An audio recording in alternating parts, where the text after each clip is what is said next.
boosaaso waa magaalo kamid ah magaalooyinka faca weyn lehna taariikhda dheer ee ku yaala dalka Soomaaliya waxaanay kamid tahay ilaha asaasiga ee ganacsiga Soomaaliya iyadoo dhinacyo kala duwan oo ka soo gala ganacsiga noocyadiisa kala duwan waxaana ku nool dad gaaraya 100,000 oo qof oo siyaabo kala duwan u maareeya noloshooda. boosaaso waxay xiriir qoto dheer oo ganacsi la leedahay qaar kamid ah wadamada Carabta iyadoo loo dhoofin jiray noocyada kala duwan ee kheyraadka uu dhulkan hodanka ku yahay sida xoolaha iyo meeydiga waxaana taasi bedelkeeda laga soo rari jiray raashinka noocyadiisa kala duwan iyo dharka. xiriirkii ganacsi u dhaxeeyay boosaaso iyo magaalooyin kamid ah wadamada Carabta sida Masqad, Cadan iyo Sanca iyo kuwa kaleba ma aanu joogsan balse halkiisa ayuu ka sii socday tan iyo maanta waxaana uu isla bedelayay xiriirkaasi waqtiga iyo hadba aalada la isticmaalayo doonihii yaryar ee wax lagu keenay jirana waxa bedelay maraakiib sida shixnado kala duwan oo ku soo xirta dekedda boosaaso. kadib burburkii dawladii dhexe ee dalka Soomaaliya boosaaso waxay ka mid noqotay meelaha nasiibka u helay inay martigeliyaan dadweynaha Soomaaliyeed ee ka soo cararay dhibaatooyinka dagaalada ugu horeeyaan iyagoo ganacsi kala duwan ka sameystay magaalada si noloshooda ay maareeyaan. dekedda magaalada boosaaso waxay ka mid tahay ilaha sida weyn oo anfaca bulshada Soomaaliyeed iyadoo noqotay kana mid noqotay kaabayaasha dhaqaalaha Puntland waxaana ay xiriir iskaashi la yeelatay qaar ka mid ah dekedaha caalamka. maraakiib iyo doonyo kala duwan oo sida badeecooyin ay ka mid yihiin raashinka, dharka, shidaalka, qalabka elektarooniga iyo gawaari noocyo kala duwan isugu jira ayaa maalin walba ku soo xirtay dekedda boosaaso. dhaqdhaqaaqa dekedda ayaa sanadihii la soo dhaafay marba marka ka dambaysa kor u sii kacayay iyadoo ay ku tilmaameen dadka dhaqaalaha falanqeeya in horumarka ganacsi ay gaartay boosaaso gaar ahaan dekedda boosaaso ay tahay mid aan hore looga arag Soomaaliya. agaasimaha guud ee wasaaradda dekedaha iyo gaadiidka badda Puntland Cabdimajiid Samatar Maxamuud oo aan la kulanay xafiiskiisa gudaha dekedda magaalada boosaaso ayaa noo sheegay in xilliyadii dambe dhaqdhaqaaqa ganacsi ee dekeddu uu ahaa mid aad u heer sareeya isagoo sheegay in dekeddu ay noqotay mid u furan meelo kala duwan iyo wadamo kala duwan oo caalamka ah. dhinaca kale waxaa muddooyinkii dambe soo baxay ganacsato Soomaaliyeed oo maalgashi ku sameeyay gudaha dalka kuwaasi oo meelo kala duwan oo deegaanada Puntland ka sameeyay warshado sameeyay waxyaabo fara badan oo horey dibadda looga keeni jiray waxaana arrintaasi ammaan ballaaran u jeediyay isla markaana ku baaqay in la kobciyo si looga maarmo badeecada dibadda laga keenayo wasiirka ganacsiga ee Puntland Xasan Jaamac Faarax xilli uu ka hadlayay barnaamij shirkadaha dalka ka sameeya waxyaabaha kala duwan ay ku soo bandhigaan badeecadooda. inta labaadna waxa weeye oo ku lamaan ganacsatada ama wax soo saarka qaybta wax soo saarka khayraadka ilaahay dalka inoogu manaystay ganacsatada ku guulaysatay inay dalka wax ka soo saarto noocyo kala duwan oo lacag badan inaga bixi jirtay marka horumarka dhanka ganacsi ee ay sameysay magaalada boosaaso ayaa lagu tilmaamay mid suurtagal ka dhigay in ganacsatadii Soomaaliyeed ee maalgashan jiray qaar ka mid ah wadamada dariska la Soomaaliya ay u soo jihaysteen boosaaso ayna ka sameystaan goobo ganacsi oo muhiim ah kuwaas oo qaarkood ku cusub yihiin indhaha dadka sida qaabka horumar ee looga dukaamaysto iyo waxyaabaha cusub ay gaarka la leeyihiin. soo hubinay boosaaso ayaa isna ka mid ah meelaha bilicda san ee magaalada ku yaala waxaana xilli kasta uu ku camiran yahay badeeco noocyo kala duwan isugu jirta isagoo ku fadhiya bad aad weyn waxaana uu leeyahay qaybo kala duwan xilli kastana waxaa soo booqda kumanaandada oo siyaabo kala duwan uga adeegta qaybaha kala duwan ee suuqa iyadoo ay markaasi ku sugayaan halkaasi iibiyaal si wanaagsan u soo dhaweeya. haddaba xilli uu xaalka halkaasi marayo ayaa waxaa soo gaaray magaalada boosaaso iyo suuqeedaba nabarkii ugu weynaa ee soo gaara abid 3 bishii December ee sanadkii tagay kadib markii xilli habeenimo 9 fiidnimo uu ka kacay dab aad u weyn kaasi oo geystay saameyntii ugu ballaarneyd ee uu geysto dab ka kaca deegaanada Puntland. dabkaasi ayaa cagta mariyay dhismayaashii ganacsi ee suuqa waxaana uu burburiyay hanti qiimaheeda lagu qiyaasay $15 milyan iyadoo ay ku hanti beeleen dad kumanaan gaaraya oo danyaro badnaa waxaana dabkaasi lagu guda jiray damintiisa muddo maalmo ah.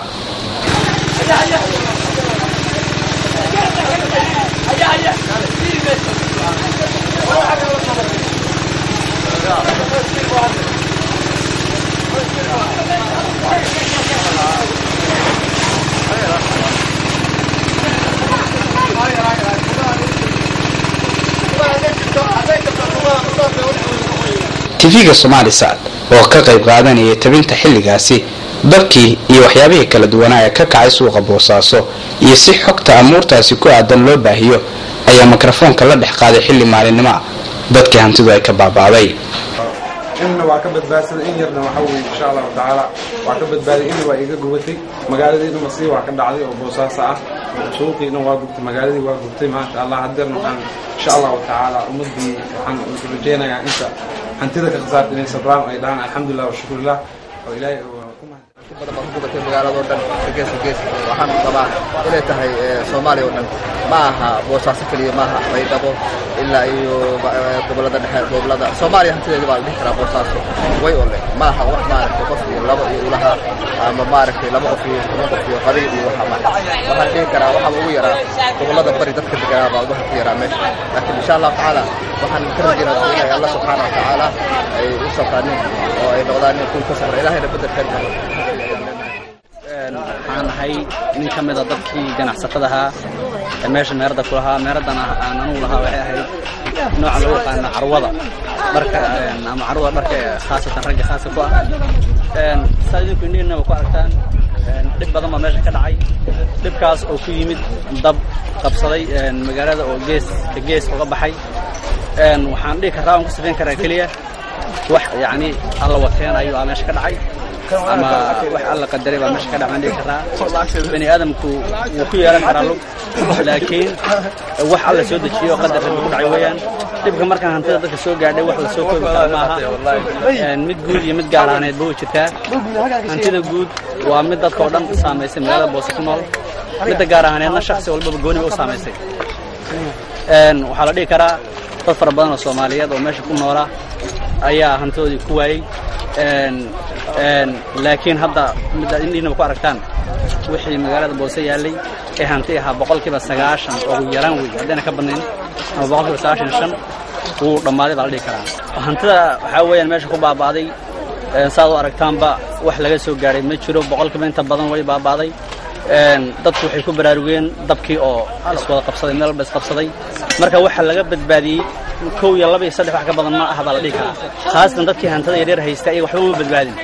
dadkii hantidoodu ay ku jirtay kaydadka iyo bakhaarada waaweyn ayaa la dhigi karaa wuxuu may ka soo gaareen 50% ninka badbaadsada 30% ninka badbaadsada ama dadkii ay hantida yar lahaa inta badan 95% hantidoodii waxba lama badbaadin waxa weeyaan kulaha sadaqad weyn oo carwa kulli wixii heena ka hadal marka heena ka hadal marka saarahana waa badan yahay dadka Soomaaliyeed oo dhan weeye waa shakhsi oo xaqi kara maaha walaalka waxaan soo gaarnay habeen hore waxaan soo gaarnay 4 mid dadku ku sooday saddex meelahaas intaan marka waxaan leeyahay samir imaan Allah ka siiyo shacabka Soomaaliyeed way wax halka waxaan soo ku basbeeshay mano yara dadka runtii 95% ganacsiga ee Boos maanta waa baabay dadku runtii waxay ahaayeen saddex dabaqadood bay ahaayeen dad dabaqad sare oo ku shaqeysta shirkada kambaniyal iyo dad waxay ahaayeen hooso ilaa $1,000 ilaa iyo $1,000 hadda dabaqad hoose iyo dabaqada dhexe meesha waa ka baxday waxa ku haray waa shirkadii way wadada ku haray sida kambaniyadii waaweyn Tawfiiq iyo amal shirkada waaweyn oo ma xawlaada iyo waxaas maahan shirkadii dadkii yaryaraayo jeeblayaasha horta meesha waa ka baxeen marka suuqina waa aragtaayo runtii suuq waa u jeedaa xaaladiisa soo yahay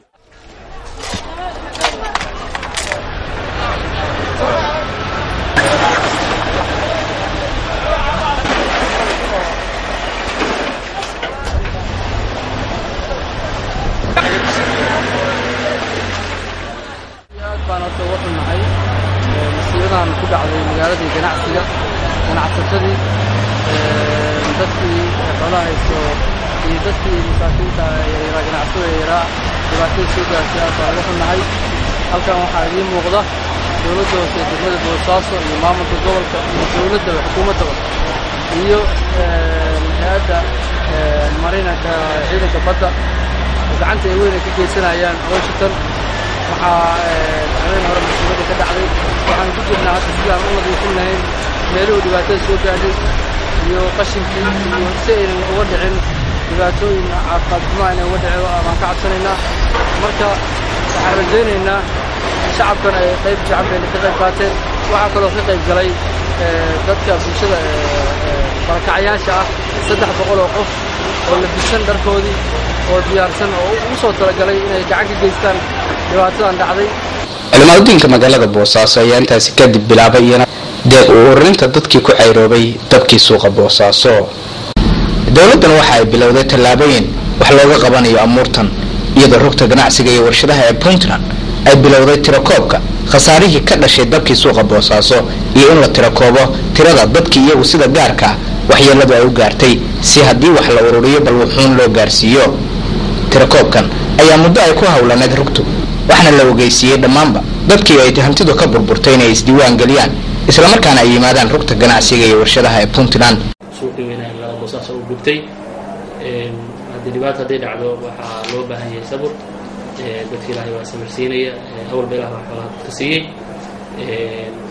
waxaan dadkii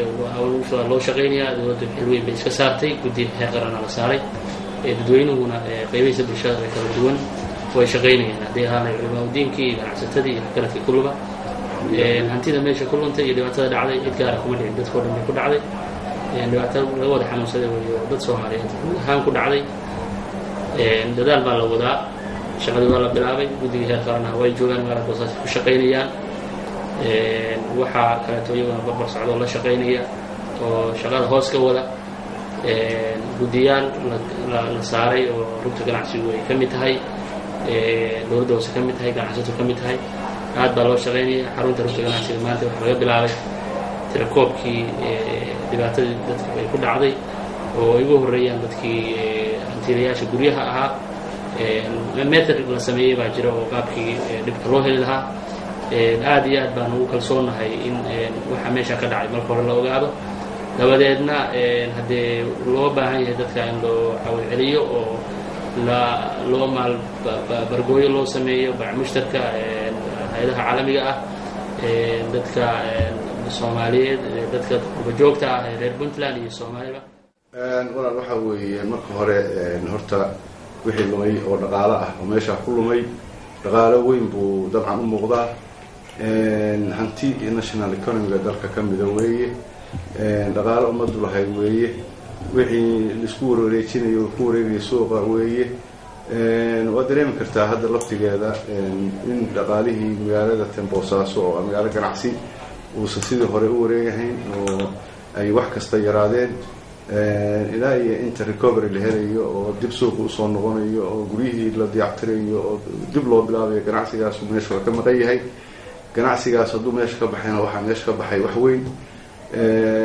haddee waxa weeye anagu oran mayno dhaqaalahaas la bixin doonaa ama kaas hadda la bixinaya ama lacagtaas meel ugu diyaarsan laakiin waxa weeye baaq qayla dhaameed weeye baaqan caalamka loo dirayo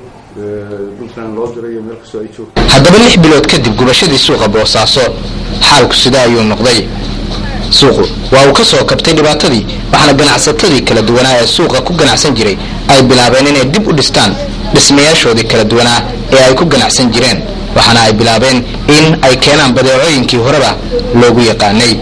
dalkii qabsaday suuqa waxa uu marka laga reebo saameynta dhibaato uu geystay laga dhaxlay wadooyin waaweyn oo ka soo baxay goobihii cariiriga ahaa ee suuqa waxaana ganacsatada qaar ay sheegeen in hadda uu helay suuqu wadooyin waaweyn kuwaas oo ay ganacsatada iyo dadweynuhu isku dhaafi karaan. dhismayaal horle ayaa dhawaan gacanta laga qaaday kuwaas oo intii dadka ka dambeeyay dhismahooda la waday waxaana shirkadaha iyo ganacsataduba ay dib u bilaabeen ganacsi horle oo la jaan qaadaya ganacsiga caalamka.